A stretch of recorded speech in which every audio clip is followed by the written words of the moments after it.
High friends, welcome to Malvani tadka. आज आपण पाहणार आहोत कैरीचं सार। त्यासाठी आपण इथे घेतलेली आहे कैरी। ही मी साल काढून स्लाइस करून घेतलेली आहे। त्यानंतर इथे मी घेतलेलं आहे हे ओलं खोबरं घेतलेलं आहे 1 वाटी, लसूण, हिरव्या मिरच्या व धने। हे जे खोबरं, मिरची, लसूण, धने हे आपण एकत्र मिक्सरला वाटून घेणार आहोत। फोडणीसाठी आपण इथे कांदा, कढीपत्ता, पाव चमचा हळद, 2 चिमूट हिंग, अर्धा चमचा लाल मसाला घेतलेला आहे।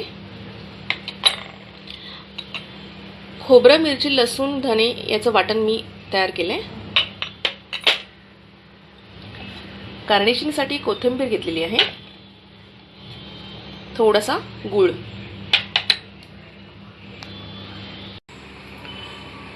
इथे मी टोप गरम करत ठेवलेला आहे, तेल आहे त्यामध्ये। कांदा आणि कढीपत्ता घालून घेते आहे।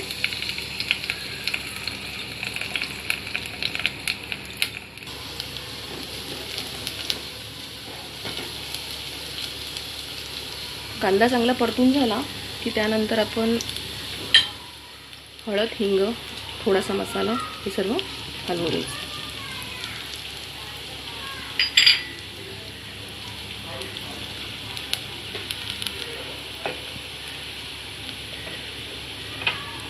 त्यानंतर लगेचच आपण कैरीच्या फोडी घालून घेणार आहोत।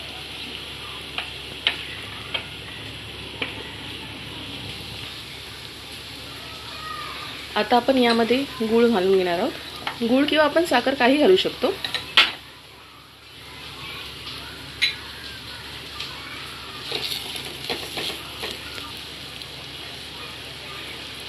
त्यानंतर आपण त्यामध्ये पाणी घालायचं आहे। हे मी वाटणाचं पाणी घेतलेलं आहे। थोडा वेळ आपण कैरी शिजू द्यायची आहे।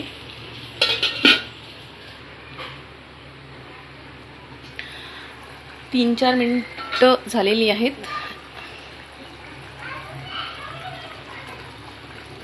कैरी छान शिजलेली आहे, खूप मेल्ट नाही करायची ती।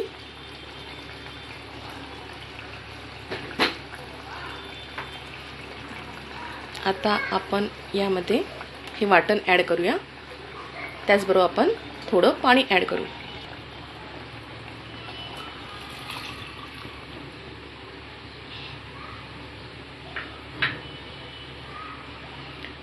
मीठ घालून घ्यायचे।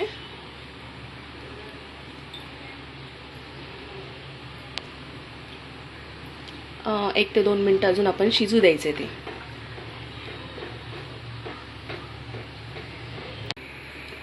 आमटीला आपल्या छान कड आलेला आहे। मी टेस्ट करून बघितली, खूप छान लागते, आंबट, गोड, तिखट। त्यामध्ये आता आपण थोडी कोथिंबीर घालून घेऊ।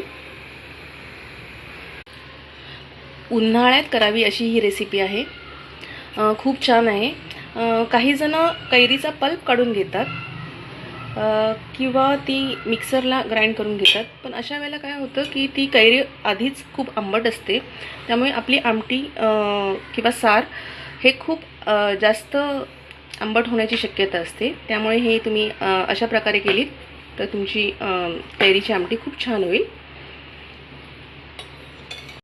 कैरीचं सार ही रेसिपी तयार आहे।